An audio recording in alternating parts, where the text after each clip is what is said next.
1886 সালে শিকাগো শহরে মে দিবসের আন্দোলনের সূত্রে যে 4 জন সংগ্রামী যোদ্ধাকে প্রাণদণ্ডে দণ্ডিত করা হয়েছিল, বীর বিপ্লবী অগাস্ট পাইজ তাদের অন্যতম।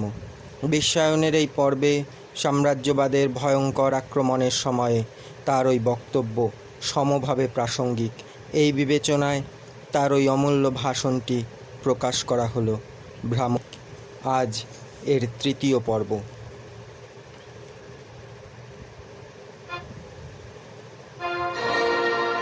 পাছে আপনারা আমার কথার অর্থকে যথার্থভাবে বুঝতে অক্ষম হন, তাই আমি একটু সহজ করে বলবো। কথা আপনাদের অজানা নয় যে বর্তমান শতাব্দীতে অগণিত আবিষ্কার ও উদ্ভাবন ঘটেছে। এই সব আবিষ্কার ও উদ্ভাবন বেঁচে থাকার জন্য প্রয়োজনীয় সামগ্রী ও স্বাচ্ছন্দ্যের উপকরণের ক্ষেত্রে বিরাট পরিবর্তন, সঠিকভাবে বলতে গেলে চমকপ্রদ পরিবর্তন এনেছে। উদ্ভাবিত যন্ত্রপাতির দ্বারা বহুল পরিমাণে মানুষের শ্রমদানের সময়ের পরিমাণ কমেছে। যন্ত্রপাতি বিপুল পরিমাণে পুঞ্জীভূত শক্তির জন্ম দেয় এবং তারই ফলস্বরূপ জন্ম দেয় শ্রমের অধিকতর বিভাজনকে। উৎপাদনের এই কেন্দ্রিকতার ফলে যে সুবিধাগুলি জন্ম নিয়েছে তার প্রকৃতি এমনই যে উৎপাদনী উপকরণের ও শ্রমিকের কাজকর্মের ঘনীভবন কেবলই বাড়িয়ে চলে ওই উৎপাদন, অথচ উৎপাদিত দ্রব্যের সরবরাহের ক্ষেত্রে পুরনো ব্যবস্থাপনাকেই রেখে দেওয়া হয়। ফলে সমাজের রুগ্ন করে রাখার সমস্ত অনুচিত শর্তাদির উদয় ঘটে। উৎপাদনী উপকরণের মালিকের সংখ্যা ক্রমেই কমেছে।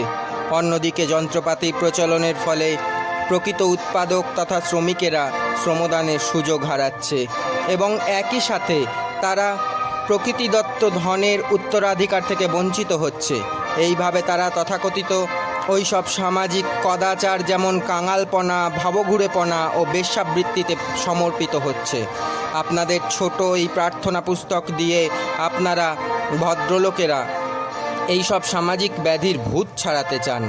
সমাজতন্ত্রীরা আপনাদের উদ্যোগের প্রতি গভীর মনোযোগ দেওয়ার পরিবর্তে তাকে তামাশা হিসাবেই গ্রহণ করে। তা যদি না হয় তবে আমাদের জানান, হে হতভাগ্যেরা, তীক্ষ্ণ অভাবের তাড়নায় ভয়শূন্য হয়ে অপরাধের কোলে আশ্রয় নিয়েছে। প্রার্থনা করে বা ধর্মনীতি বিষয়ক বক্তৃতা দিয়ে তাদের কতজনের ভালো আপনারা করতে পেরেছেন? সত্যি আপনারা কোথাও কোথাও হয়তো কিছু ভিক্ষে দিয়েছেন, কিন্তু আমি যদি জানতে চাই এর ফলে সমাজের অবস্থার বা সেই সব অবস্থার সামান্যতম পরিবর্তন সাধনে কতটুকু প্রভাব পড়েছে, কিচ্ছু না, একেবারেই কিছু না। ভদ্রমহোদয়রা, আপনারা একথা মেনে নিতে পারেন, কেননা একটা উদাহরণও আপনারা আমায় দেখাতে পারবেন না। খুব ভালো কথা। কেন্দ্রীভূত উত্তমসাশ্রয়ী ব্যবস্থার ফলে দৈন্য আর বুভুক্ষা ওই সব প্রলেতারিয়েতের বিধির লিখন। তাদের সংখ্যাটা এই দেশে আমাদের হিসাব অনুযায়ী 15 লক্ষ। প্রতিদিন আরও হাজার হাজার শ্রমিক ওই বর্গে সামিল হচ্ছে। এও কি সম্ভব যে লাখো লাখো শ্রমিক সামান্য মুষ্টিভিক্ষার জন্য প্রাণাতিপাত করবে? খ্রিস্টান সুলভ ঈশ্বর নির্ভরতায় চুপচাপ সয়ে যাবে অসাধু ঘাতক মজুরি প্রভুদের হাতে নিজেদের ধ্বংসকে? ওই প্রভুরা যদিও খ্রিস্টান, তারা আত্মরক্ষায় প্রবৃত্ত হবে, বাঁধবে লড়াই, শ্রম উপকরণের সাধারণ মালিকানার প্রয়োজনীয়তা স্বীকৃতি পাবে এবং সার্বজনীন সহযোগিতা তথা সমাজতন্ত্রের যুগের সূচনা ঘটবে। সম্পদ আত্মসাৎকারী শ্রেণীর সম্পদ কেড়ে নিয়ে তারা সামাজিকীকরণ, মজুতদারি লক্ষ্যে নয়, জীবনের কাছে আমরা যে দাবি করি সেই দাবি পূরণের জন্য সার্বজনীন সহযোগের মাধ্যমে শ্রমদানের ব্যবস্থা। সোজা কথায় বলতে গেলে জীবনকে বজায় রাখতে এবং তাকে উপভোগ করতে সহযোগিতা ভিত্তিক শ্রমদানের ব্যবস্থা, এইগুলি তো সমাজতন্ত্রের সাধারণ রূপরেখা। আপনারা হয়তো ভাবতে পারেন অতি সুন্দরভাবে কল্পিত এক পরিকল্পনা, তা কিন্তু নয়। এই পরিকল্পনা বাস্তবায়িত করতে হলে তার মূল্য ধরে দিতে হবে সমপরিমাণ চেষ্টা দিয়ে, উদ্যোগ দিয়ে। পরিকল্পনা রূপায়ণের উদ্যোগ আর চেষ্টা তুল্যমূল্য হলে তবেই সমাজতন্ত্র আসবে। উৎপাদনের উপকরণ, যন্ত্রপাতি, ব্যবসা, পৃথিবীর ভূমি, এসবের সামাজিকীকরণ আজ বিকল্পহীন অনিবার্যতা।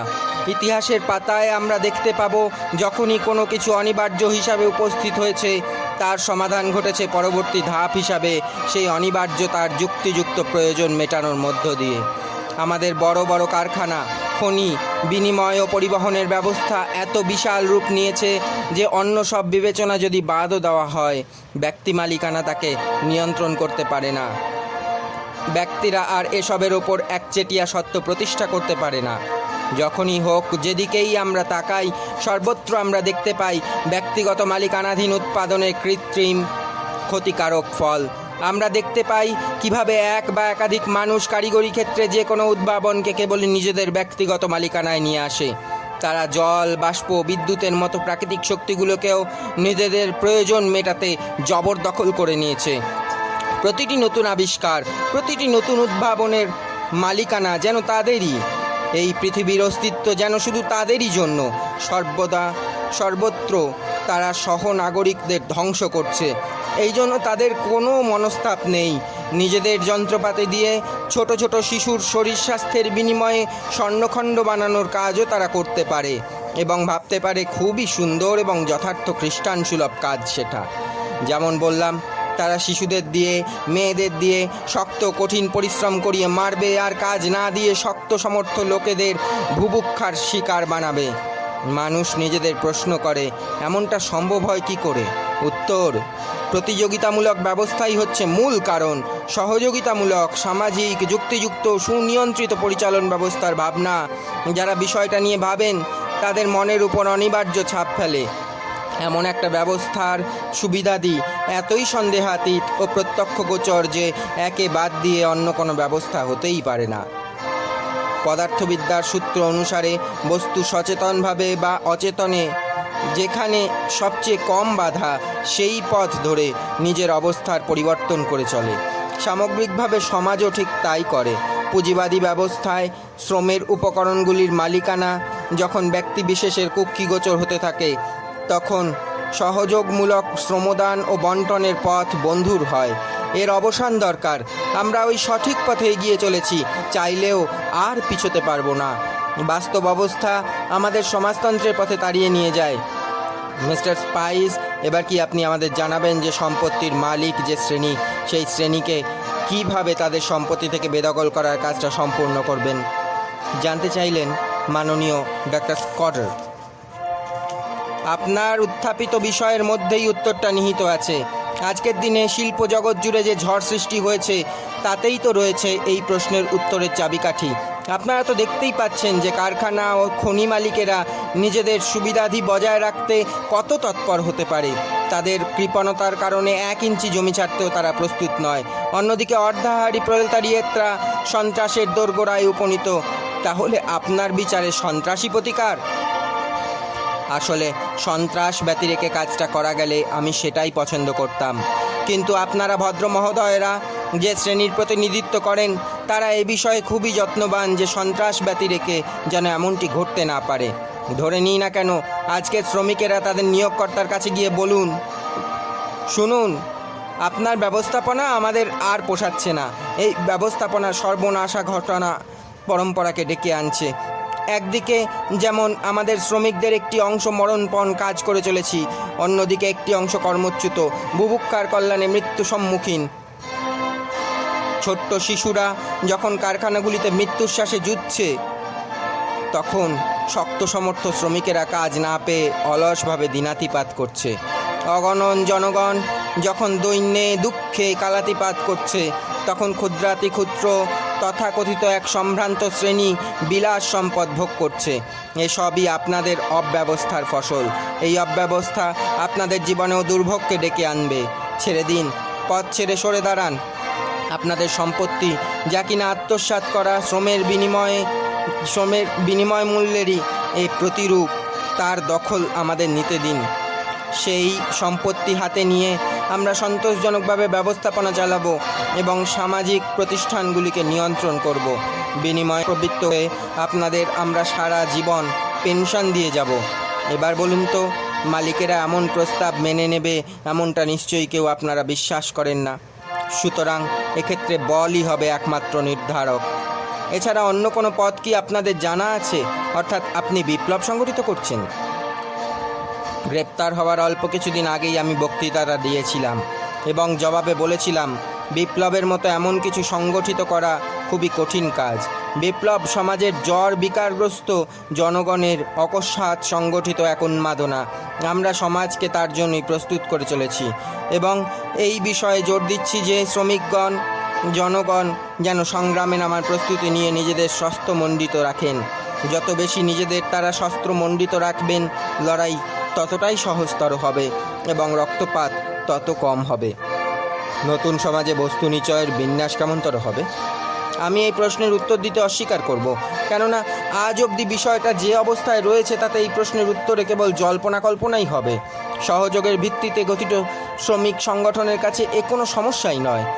আজকের বৃহৎ সংস্থাপনাগুলি নির্দিষ্ট ধাঁচা হিসাবে ব্যবহৃত হতে পারে। যাদের এই সব সমস্যা সমাধান করার কথা তারা যুক্তিযুক্তভাবেই সমস্যাগুলির সমাধান করবেন।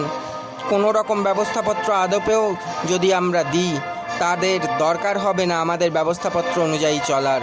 তারা সেই সময়কার অবস্থা ও শর্তাদির নির্দেশানুযায়ী কাজ করবেন। সেই সব অবস্থা ও শর্তাদি আমাদের চেনা দিগন্তের সীমানার বাইরে। সেসব ভেবে আপনাদের কষ্ট পেতে হবে না। কিন্তু বন্ধু, আপনি কি মনে করেন না যে এমন বিভাজন ঘটলে তার সপ্তাহ পাল পরেই হিসাবি যারা তাদের হাতেই সব থাকবে, আর বেহিসাবিদের হাতে থাকবে না কিছুই? সভার সভাপতি হস্তক্ষেপ করে বললেন, এই সব প্রশ্ন সঠিক নয়, কেননা বিভাজন সম্পর্কে কিছুই বলা হয়নি। অধ্যাপক উইলকক্স, আপনি কি মনে করেন না যে সমাজতন্ত্রের পতন হলে সকল রকম ব্যক্তি স্বাতন্ত্র্য ধ্বংস হবে? যার অস্তিত্বই নেই এমন কিছু কি করে ধ্বংস হতে পারে? আমাদের সময়ে ব্যক্তি স্বাতন্ত্র্য বলে কিছু নেই। কেবলমাত্র সমাজতন্ত্রেই ব্যক্তি স্বাতন্ত্র্যের বিকাশ সম্ভব, কারণ তখনই মানবজাতি অর্থনৈতিকভাবে স্বাধীন হবে। প্রকৃত ব্যক্তি স্বাতন্ত্র্যের দেখা আপনারা কোথায় পান আজকের যুগে? ভদ্রমহোদয়রা, আপনারা নিজেদের দিক তাকিয়ে দেখুন। আপনারা আপনাদের সেই মনোগত ভাবনাকে উচ্চারণ করতে ভয় পান, যে ভাবনা আপনাদের অন্নদাতাদের বা আপনাদের গ্রাহকদের অনুভবে কাঁপন ধরিয়ে দেবে। আপনারা ভণ্ড। প্রত্যেক ব্যবসায়ী মানুষই কপট, ভণ্ড, সর্বত্র মিথ্যা আড়ম্বর, দাস্য মনোভাব, নীচতা, মিথ্যা আর প্রবঞ্চনা। আর শ্রমজীবীরা, তাদের ব্যক্তি স্বাতন্ত্র্যের বিষয়ে আপনারা দুশ্চিন্তার ভান করেন, যাদের যন্ত্রের চাইতেও নিম্নতর পর্যায়ে নামিয়ে আনা হয়েছে, যাদের নিষ্প্রাণ যন্ত্রপাতির উপাঙ্গ হিসাবে প্রতিদিন 10 থেকে 12 ঘন্টা ব্যবহার করা হয়, তাদের ব্যক্তি স্বাতন্ত্র্য নিয়ে আপনারা চিন্তিত। আমার উপরেই আরোপ চাপানো হয়েছে। যখন আমি এসব কথা বলেছিলাম, তখনই আমি বর্তমান আদর্শ সমাজ বিন্যাসকে তছনছ করে 1 মে বা তার কাছাকাছি কোনো সময়ে সামাজিক বিশৃঙ্খলা প্রতিষ্ঠাকল্পে বিপ্লব, তথাকথিত এক সমাজ বিপ্লব সংগঠিত করার পরিকল্পনা ফেঁদেছিলাম। কিন্তু আমার বলা কথাগুলি কি সত্যিই সেরকম কিছু নির্দেশ করছে? বোধ করি তা করছে না। তবে বলি, সমাজতন্ত্রের অর্থ সমাজের বিনাশ নয়। সমাজতন্ত্র ধ্বংসাত্মক নয়, গঠনাত্মক বিজ্ঞান।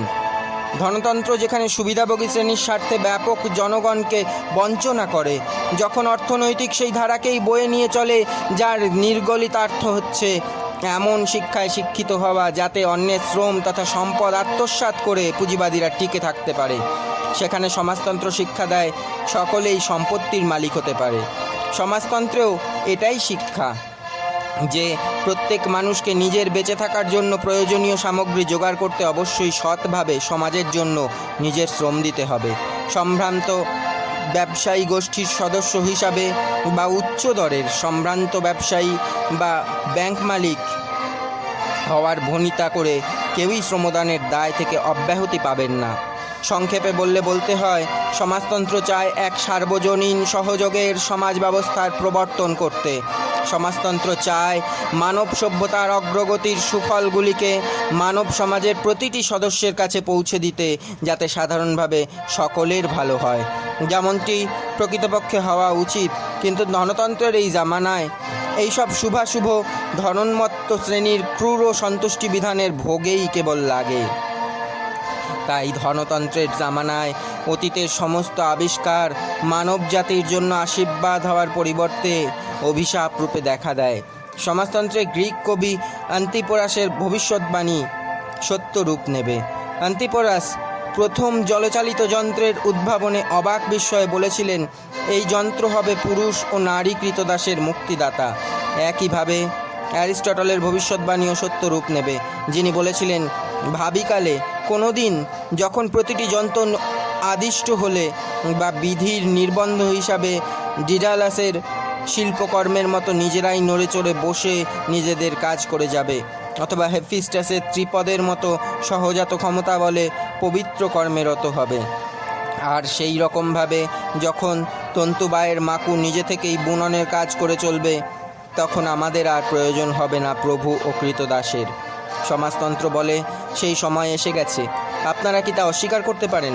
আপনারা বলবেন, এইসব পৌত্তলিক ম্লেচ্ছরা, কি জানতো তারা? সত্যি, তারা রাজনীতির অর্থনীতির বিষয়ে কিছু জানতো না, তারা খ্রিস্টানত্ব বিষয়ে নতুন কিছু জানতো না। তারা বুঝতেও পারেননি যে কিভাবে, কত সুন্দরভাবে মানুষের মুক্তিদাতা এই যন্ত্রগুলিকে মানুষের মেহনতের সময় বাড়াতে এবং কৃতদাসের বোঝার পাহাড় আরও ভারী করে তুলতে কাজে লাগানো যেতে পারে। এই ম্লেচ্ছ পৌত্তলিকেরা এক গোষ্ঠীর কৃতদাসত্বকে মেনে নিয়েছিল এই কারণে যে তার ফলে অন্য গোষ্ঠীর মানবিক উন্নতির সুযোগের পথ প্রশস্ত হবে। কতিপয় দুর্বিনীত উদ্ধত হঠাৎ নবাবেরা যাতে করে প্রসিদ্ধ নির্মাণোদ্যোগী, বৃহদাকার গুদাম মালিক অথবা প্রভাবশালী জুতোর কালির কারবারি হিসাবে প্রতিষ্ঠা লাভ করতে পারে, তার জন্য কৃতদাসত্বের বিষয়ে প্রচার করার বাদ্যযন্ত্র তাদের ছিল না। সমাজতন্ত্র এই শিক্ষাই দেয় যে যন্ত্রপাতি, পরিবহন ও যোগাযোগ ব্যবস্থা অতীত ও বর্তমান সমাজের সম্মিলিত উদ্যোগের ফসল, এবং তাই এগুলি যথার্থই সমগ্র সমাজের অবিভাজ্য সম্পত্তি, ঠিক যেমন ভূমি, খনি এবং অন্য সকল প্রাকৃতিক সম্পদের ক্ষেত্রে হওয়া উচিত। এই কথার নির্গলিতার্থ হচ্ছে, যারা এই সম্পদকে অন্যায়ভাবে যদিও আইনসঙ্গতভাবে আত্মসাৎ করে, সমাজও তাদের সেই সব সম্পদের তাদের উচ্ছেদ করবে। একচেটিয়া কারবারিরা যেভাবে জনগণকে সামাজিক সম্পদ থেকে বঞ্চিত করেছে, এবং তা এমনই একটা পর্যায়ে পৌঁছে গেছে যে এই সব একচেটিয়া কারবারি আত্মসাৎকারীদের নিজ নিজ সম্পত্তি থেকে বঞ্চিত করাটা আজ আবশ্যিক সামাজিক প্রয়োজন হিসাবে সমাজকে বাঁচিয়ে রাখার একমাত্র পথ হয়ে উঠেছে।